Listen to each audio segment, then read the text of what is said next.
A sloth, a donkey, and a curious human. Send a prompt and see what they're doing. One hits record with a question on his mind. Two brothers pick it up, see what they find. Corn takes his time, Herman's got the facts. Back and forth, they never hold back. My weird prompts, come on in, that's where we begin. My weird prompts, glad you're here.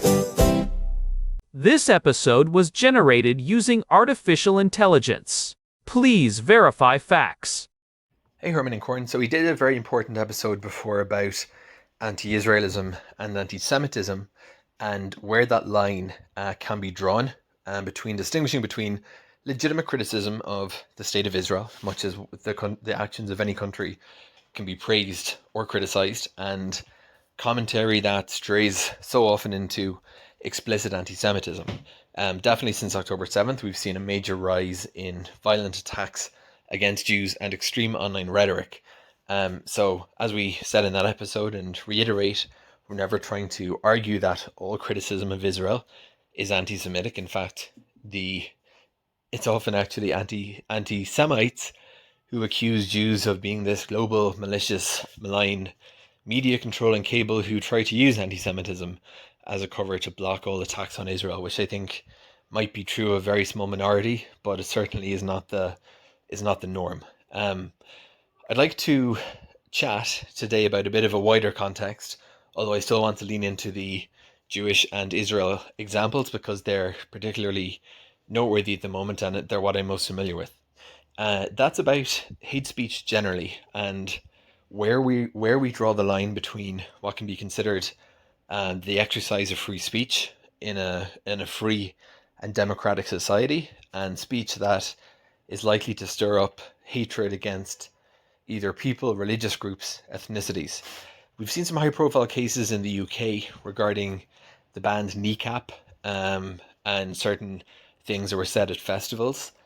And I think after the Bondi beach atrocity in Australia, there's been a growing sense of recognition around the world that it's dangerous to dismiss as that's just some person on X or Blue Sky or wherever they may be posting.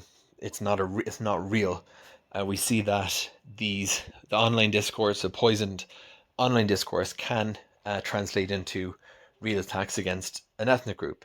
Some countries have been more and less aggressive or have taken this seriously to greater and lesser extents. I've criticized Ireland many times, where I grew up, for the fact that it hasn't really done anything to. There are these laws on the books about the prohibition to incite racial hatred, but they never get applied, and we see stuff like marches where the Hamas flag is flown, and that's another point I think regarding the Israel context, is when you have these things like EU prescribed terrorist organizations, and the bloc has said we consider this to be an illegal group. And we've seen this in the UK as well with Palestine Action. Can you then march down the street holding that flag? We have seen some laws banning expressions of support or affiliation, even with certain movements. So that's what I'd love to chat about, Herman and Corn. Some people, of course, feel very strongly that there should not be any restrictions whatsoever, that one has the right to say whatever they want, even if other people find it odious, offensive, and hateful. But it's the ultimate balancing act in a society to try to balance the right to expression against the right to groups not to be the subject of racism, intimidation, and hatred. I'd love to get an overview, Herman and Corn, of how different countries have handled this dynamic, both historically and at the present time, where we're seeing some new forms of extremism come to the fore. Hey everyone, welcome back to my weird prompts. It is Friday, February 27th, 2026, and I am Corn. I am sitting here in the studio with my brother and resident deep diver, Herman. Herman Poppleberry at your service. It is great to be back in the studio, Corn. I've been looking forward to this session because the topic is incredibly dense, legally complex, and, frankly, more urgent than ever given the state of global discourse over the last couple of years. It really is. Today's prompt comes from Daniel, and it tackles one of the most difficult balancing acts in modern governance, the boundary between free speech and hate speech. Daniel is asking us to look at how different democratic societies try to balance the fundamental right to express oneself with the right of vulnerable groups not to be subjected to racism, intimidation, and targeted hatred. And Daniel was very specific with his examples. He pointed to the discourse surrounding the Belfast rap group Kneecap in the United Kingdom, the aftermath of that horrific stabbing incident at Bondi Junction in Australia back in 2024, and the ongoing, very heated debates in Ireland regarding their incitement to hatred laws. It is a lot to unpack, especially when you consider how the speed of fiber optic vitriol can turn into physical violence on the street in a matter of hours. Before we get into the heavy legal theory, I wanted to send a quick shout out to Daniel and Hannah in Jerusalem. We hope everything is going well over there. I imagine little Ezra is probably crawling all over the place by now, being about 7 months old. It is a heavy topic to think about when you have a young family, but that is exactly why these conversations about societal safety and the limits of expression are so vital. We are building the world they're going to grow up in. The safety of the community and the freedom to speak are often presented as a zero-sum game, but in a functional democracy, they have to find a way to coexist. Let us start by framing the fundamental tension. On one side, you have the classic liberal defense of free speech, often associated with John Stuart Mill. This suggests that the best way to combat bad or even dangerous ideas is with more speech, not censorship. This is the safety valve theory. The idea that it is better to let people vent their frustrations and engage in debate than to drive those sentiments underground where they can ferment into something much more explosive. Right, that is the high-level theory we all learn in school. But on the other side, we have the lived reality of the 2020s. We know that certain types of speech are not just offensive, they are functional. They are tools used to dehumanize. They create an environment where violence is normalized or even encouraged. When speech targets someone's core identity, their religion, their race, or their ethnicity, it acts as a precursor to physical harm. We have seen this repeatedly where online radicalization leads to real-world attacks, from Buffalo to Christchurch, to the riots we saw across the United Kingdom in the summer of 2024. And that is where the legal lines get drawn, but those lines are drawn very differently depending on which side of the Atlantic you are standing on. The United States is really the global outlier among Western democracies because of the First Amendment. In the United States, the Supreme Court has set a bar so high it is almost atmospheric. For speech to be restricted by the government, it has to meet the Brandenburg test from the 1969 case Brandenburg versus Ohio. The speech must be directed to inciting or producing imminent lawless action, and be likely to incite or produce such action. Imminent lawless action is the key phrase there. It means that in the United States, I can stand on a soapbox and say the most vile, racist things imaginable, and as long as I'm not telling a specific crowd to go attack a specific person right this second, the government generally cannot touch me. Precisely. The American system prioritizes the individual's right to speak over the collective's right to be free from offense or psychological harm. There is a deep-seated distrust of the state there. The belief is that if you give the government the power to decide what is hate speech, that power will eventually be used to silence political dissent. We saw a bit of this tension in the 2024 Supreme Court case, Murphy versus Missouri, which dealt with how much the government can pressure social media companies to moderate content.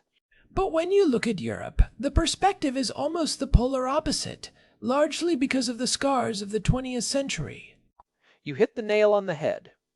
Most European countries, having lived through the horrors of the Holocaust and the rise of fascism, have a much more restrictive view. They see hate speech not just as a nuisance, but as a direct threat to the democratic order itself. In Germany, they have the concept of Streitbare Demokratie, or militant democracy. It means the democracy must be prepared to defend itself against those who would use democratic freedoms to destroy democracy. That is why Germany has such strict laws against Volksverhetzung, right? Yes, incitement of hatred. This includes denying the Holocaust or displaying Nazi symbols. In Germany, and increasingly across the European Union with the full implementation of the Digital Services Act, they do not see these restrictions as a violation of free speech. They see them as a necessary defense of human dignity, which is the very first article of the German Constitution. They argue that if you allow hate speech to flourish, you are effectively silencing the victims of that speech, who then become too intimidated to participate in public life. Daniel mentioned Ireland specifically, noting that they have laws against inciting racial hatred, but that they are rarely applied. He is referring to the Prohibition of Incitement to Hatred, Act of 1989. I looked into the data on this, and it is startling. Between 1989 and 2024, there were only a handful of successful prosecutions. The reason is that the law requires the prosecution to prove intent to stir up hatred, which is a massive legal hurdle. It is a massive hurdle, and that is why Ireland became a flashpoint for this debate recently. After the Dublin riots in November 2023, which were fueled by online misinformation after a stabbing incident, the Irish government tried to push through the Criminal Justice Incitement to Violence or Hatred and Hate Offences Bill. It was incredibly controversial. Critics, including people like Elon Musk and various civil liberties groups, argued that the definition of hatred was too vague and that the provision criminalizing the possession of material likely to incite hatred was a step toward thought crime. I remember that. The backlash was so intense that by late 2024, the Irish government actually had to pivot. They ended up stripping the incitement to hatred elements out of the bill to focus solely on hate crimes, meaning harsher sentences for existing crimes like assault if they were motivated by prejudice, just to get the legislation through. It shows just how protective people are of the right to speak, even in a country that has seen the direct consequences of online incitement. It is a perfect example of the chilling effect argument. If the law is too broad, people stop talking about sensitive topics like immigration or religion because they are afraid of a knock on the door. But then you have the counter-argument from groups like the Irish Council for Civil Liberties, who pointed out that the 1989 law was written before the internet existed. It simply was not built for an era where a single viral post can mobilize a mob in 30 minutes. That brings us to the Kneecap example Daniel mentioned. For those who might not know, Kneecap is a hip-hop trio from West Belfast. They rap in a mix of Irish and English, and their brand is, well, it is intentionally provocative. They use Republican imagery, they are openly critical of the British state, and their lyrics often walk a very fine line. The controversy Daniel is referring to happened in early 2024. The United Kingdom government's Department for Communities blocked a funding grant for the band that had been approved by an independent panel. The government basically said they did not want to spend taxpayer money on a group that opposes the United Kingdom. But Kneecap fought back in court, right? They did, and they won. The High Court in Belfast eventually ruled that the decision to block the grant was politically motivated and therefore unlawful. This is a fascinating case because it sits right at the intersection of hate speech and political expression. To some in the Unionist community in Northern Ireland, Kneecap's lyrics and imagery feel like an incitement to violence or at least a form of sectarian intimidation. But to the band and their supporters, it is a legitimate expression of their identity and their political frustration with the history of British rule. It highlights the danger of letting the government decide what is acceptable speech. If the government can pull funding or silence an artist because their politics are unpalatable, then you do not really have free speech. You have state-sanctioned speech. In the United Kingdom, they have the Public Order Act of 1986, which prohibits words or behavior intended to stir up racial hatred, but applying that to art is notoriously difficult. The law generally protects artistic expression unless it is a very clear and direct call to violence. But as Daniel noted, the line gets even blurrier when you talk about support for proscribed organizations. Right, like the debates over Hamas. Hamas is a designated terrorist organization in the United Kingdom. Under the Terrorism Act of 2000, it is a criminal offense to wear clothing or carry items that arouse reasonable suspicion that you are a supporter of a proscribed group. And this is where the River to the Sea slogan comes in. During the massive protests in London and across the United Kingdom in 2024 and 2025, there was a huge debate about whether that slogan constitutes hate speech. Some Jewish groups and politicians argue it is a coded call for the erasure of Israel and therefore anti-Semitic and intimidating. Pro-Palestinian activists argue it is a call for equal rights and liberation. The Metropolitan Police were put in an impossible position. Do you arrest someone for a slogan that has multiple interpretations? It is the ultimate eye of the beholder problem.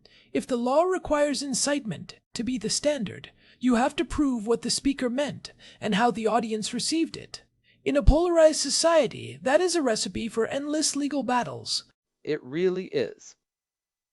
Now, let us look at the Australian context Daniel brought up, because the Bondi Beach incident in April 2024 is a textbook case of how the online to offline pipeline works.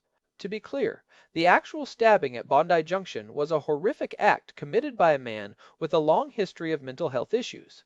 There was no political or religious motive found by the police. But that is not what the internet said in the first hour. Not at all. Within minutes, the digital machinery of hate, as some researchers call it, kicked into high gear. High-profile accounts on X, formerly Twitter, and Telegram started claiming the attacker was a radical Islamist or a recently arrived refugee. One young Jewish student was even falsely identified as the killer, leading to him being hounded by a global mob before he could even process what was happening. And the Australian government's reaction was quite aggressive, wasn't it? It was. The Australian e-Safety Commissioner, Julie Inman-Grant, issued notices to platforms like X to remove videos of the attack, arguing they were Class 1 material that could incite further violence or cause extreme distress. This led to a massive legal standoff with Elon Musk, who called the commissioner an Australian censorship commissar. Musk's argument was that an Australian official shouldn't be able to dictate what the rest of the world sees on the internet. Right, the global takedown order. But from the Australian perspective, they saw how that misinformation was being used to stir up anti-immigrant sentiment. We saw the exact same thing happen in the United Kingdom a few months later, after the Southport stabbings. A lie about the attacker's identity spread on social media, and within 48 hours, people were attacking mosques and hotels housing asylum seekers. This is what we call stochastic terrorism. Can you explain that term? We've used it before, but it's worth a refresher. Stochastic terrorism is the use of mass media or social media to demonize a group so consistently that it becomes statistically probable, though not predictable, that someone will eventually act on that rhetoric with violence. The person who posts the hate speech doesn't have to give a direct order. They just have to prime the pump. They create a climate of fear and loathing where a lone wolf feels justified in attacking. It is like a slow-acting poison. If I tell you every day for a year that your neighbor is a monster who wants to hurt your children, I might not be telling you to go hit him with a rock. But if you eventually do, did my speech play a role? Under American law, I am probably innocent. Under European or Australian law, I might be looking at an incitement charge. And this is where the right to live without fear comes in. This is a concept that is gaining a lot of traction in international law. The argument is that if a minority group, be it Muslims in Australia, Jews in the United Kingdom, or immigrants in Ireland, is so intimidated by online and offline vitriol that they stop going to certain neighborhoods, stop wearing their religious symbols, or stop speaking their language in public, then their freedom has been stolen. Their freedom of movement and freedom of expression are being curtailed by the freedom of speech of the harasser. It is a conflict of liberties. It is not just me versus the government. It is my right to speak versus your right to exist in peace. Canada has a really interesting way of handling this. They use what is called the Oakes test to determine if a limit on a right is reasonable. The Canadian Charter of Rights and Freedom says that rights are subject to such reasonable limits prescribed by law as can be demonstrably justified in a free and democratic society. That sounds like a lot of lawyer speak, for it depends. It does, but it gives the courts a framework. In the famous 1990 case, Regina versus Keekstra, the Canadian Supreme Court upheld the conviction of a high school teacher who was teaching his students that the Holocaust was a hoax and that Jewish people were evil. The court ruled that the harm caused by his speech, the damage to the students and the target group outweighed his individual right to express those specific views in a classroom setting. They argued that hate speech contributes little to the marketplace of ideas and actually hinders the quest for truth by silencing others. I like that framing. It challenges the idea that all speech is equally valuable in the marketplace. If you are selling poison in the marketplace and calling it juice, the market isn't working. It's being sabotaged. That is a great analogy, And as we move further into 2026, the poison is getting harder to detect because of generative AI. We are now in an era where you can create a high-definition deepfake of a politician or a religious leader saying something incredibly inflammatory. Imagine a deepfake of a local imam in Sydney supposedly calling for a riot, or a deepfake of a politician in Dublin using a racial slur. By the time the fact check comes out 3 hours later, the building might already be on fire. That is the dead internet theory coming to life. If we cannot trust what we see or hear, the entire basis of informed debate collapses. How do you write a law for that? It is incredibly difficult. Some countries are looking at provenance laws, requiring AI-generated content to be watermarked, but bad actors aren't going to follow those rules. This is why the European Union's Digital Services Act is so focused on the systems of the platforms. They are telling companies like Meta, TikTok, and X, we don't just care about the individual posts, we care about your algorithms. If your algorithm is specifically boosting high engagement hate speech because it makes you more money, you are liable for the societal damage. It is moving the responsibility from the speaker to the distributor. Precisely. It is treating social media companies more like broadcasters or publishers and less like neutral pipes. If a newspaper prints a call to genocide, they get sued. For 20 years, social media companies were exempt from that in the United States under Section 200 of the Communications Decency Act. But the rest of the world is moving on from that model. So let's look at the practical takeaways for Daniel and for all of us. If the law is a blunt instrument and the technology is a fire hose of misinformation, what is the weird prompt solution here? I think it starts with a concept we discussed back in episode 750, the humanization project. One of the most effective ways to combat the silencing effect of hate speech is to amplify the counter-narratives. Not just fact-checking, which can be dry and boring, but human-checking. When the Bondi Beach misinformation started, the most powerful response wasn't a government press release, it was the stories of the ordinary heroes who stepped in to help regardless of their background. I also think we need to talk about media literacy as a form of national defense. We teach kids how to cross the street and how to avoid strangers, but we don't teach them how to identify a bot-driven outrage cycle. If you see a post that makes you feel an immediate burning sense of rage against a specific group of people, that is a red flag. You're being hacked. That is a great way to put it. We are being emotionally hacked. Another takeaway is the importance of transparency laws. We need to know who is paying for the speech we see. In the United Kingdom, there has been a lot of push for more transparency around dark ads and the funding of fringe political groups that use hate speech as a recruitment tool. If you know that a grassroots anti-immigrant protest in Ireland was actually being boosted by a troll farm in a different country, it changes how you perceive the will of the people. And for the lawmakers, the challenge is to avoid the Irish trap, writing laws so broad they become a political football. The best hate speech laws are those that are narrowly tailored to incitement to violence and targeted harassment rather than offense. Being offended is part of living in a pluralistic society. Being intimidated into silence or targeted for violence is not. Well said. We have to protect the right to be wrong and the right to be annoying while fiercely defending the right to be safe. It is a moving target. As societies become more diverse and technology more immersive, the friction at the borders of free speech is only going to increase. It's a heavy burden for people living in places like Jerusalem, where Daniel is. In a city with so much history and so many overlapping identities, every word carries 1,000 years of weight. The line. There isn't just a legal abstraction, it's a physical reality. It really is. And I want to thank Daniel for sending this in. It forced us to look at the global map of how we talk to and about each other. Whether it is a rap group in Belfast, a tragedy in Sydney, or a legislative debate in Dublin, the core question is the same. How do we live together without erasing each other? If you want to dive deeper into the history of how these laws came to be, I highly recommend checking out episode 710, where we talked about Raphael Lemkin and the legal definition of genocide. It explains why the international community decided that incitement was a crime that needed to be stopped before the violence starts. And if you are interested in the psychological side of this, why our brains are so susceptible to us versus them, rhetoric. Episode 750 on the mechanisms of division is a great companion piece to this one. Before we go, a huge thank you to all of our listeners.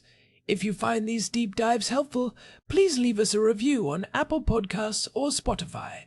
It really does help the show grow and allows us to keep tackling these complex prompts. You can find our full archive and the contact form for your own prompts at myweirdprompts.com. You can also email us directly at show@myweirdprompts.com. We read every single one, even if it takes us a while to get to them on air. And a quick credit to Suno for our show music. It is a perfect example of the AI technology we were just talking about. Amazing potential, but it definitely changes the landscape of creativity. It certainly does.